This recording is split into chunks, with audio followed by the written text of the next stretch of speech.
Et ben on a donc le plaisir de pouvoir discuter un petit peu avec la star de cette semaine. C'est Victor qui est à Paris pour ces 2 matchs à Bercy. Victor, déjà bienvenue sur beIN, on est content de t'accueillir. Merci, ouais, c'est un plaisir. Comment ça va? Bien, bien. On s'adapte. C'est un voyage un peu plus compliqué que d'habitude, mais on a quand même l'habitude de conditions un peu spéciales. C'est une semaine un peu chargée, j'imagine. Ouais, oui. Plutôt en positif quand même, malgré tout, non? Ouais, bien sûr. Presque que des choses fun. Victor, t'as pas un peu l'impression cette semaine d'être, le président de la République?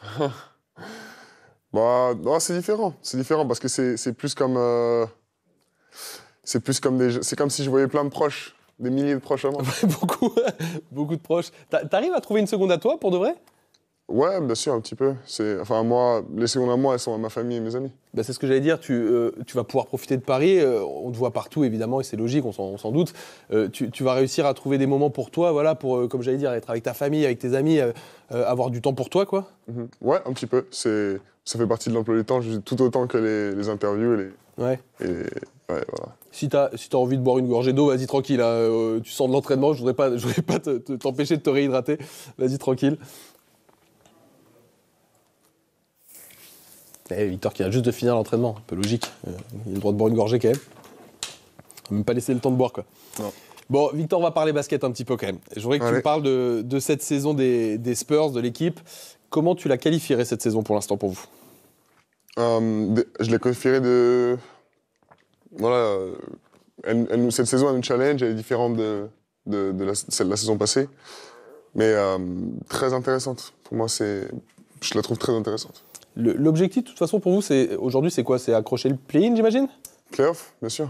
Play-in puis play-off, c'est un peu l'idée? Ou play-off direct, pourquoi pas, si possible. Mais je sais que toi, en plus, je sais que tu te tiens au courant de tout, tu regardes tout. Combien de victoires tu penses qu'en fin de saison, il vous faudrait pour aller soit en play-in, soit en play-off?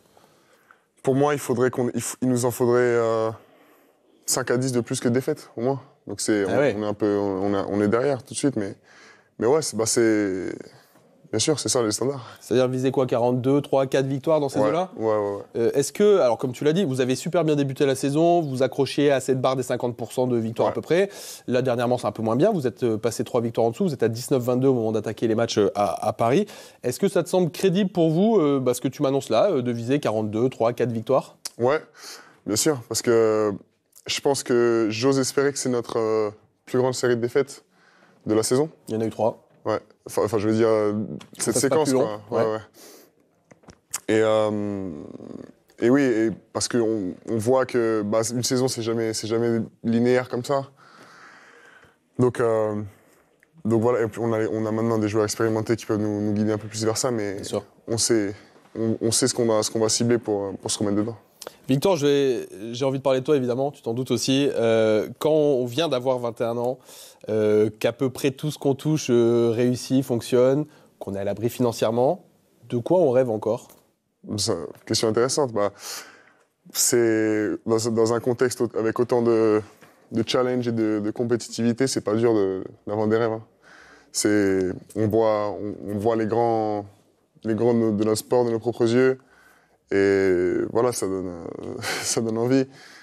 Donc voilà, dans le sport professionnel, c'est pas compliqué d'avoir des rêves. Ils sont devant nos yeux. J'imagine bien que toi, dans le basket, j'en doute pas que tu veux gagner des trophées, etc. Le max, évidemment, mais j'imagine que tu as peut-être une réflexion hors basket, je sais pas, dans la culture, dans la politique, dans le caritatif, j'en sais rien. Ouais. J'ai des rêves qui sont très concrets, mais c'est privé aussi. On les garde pour toi pour l'instant?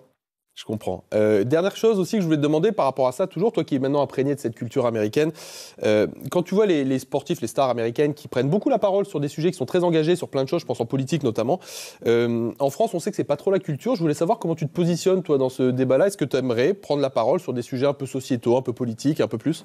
C'est pas quelque chose que j'exclus dans le futur, mais aussi j'ai conscience que voilà, l'image des personnalités publiques, c'est pas la même culture. Voilà, il n'y a pas les mêmes habitudes, mais j'ai pas de problème par rapport à ça. Et les sujets qui me tiennent à cœur, ça serait pas un problème pour moi d'en parler dans le futur.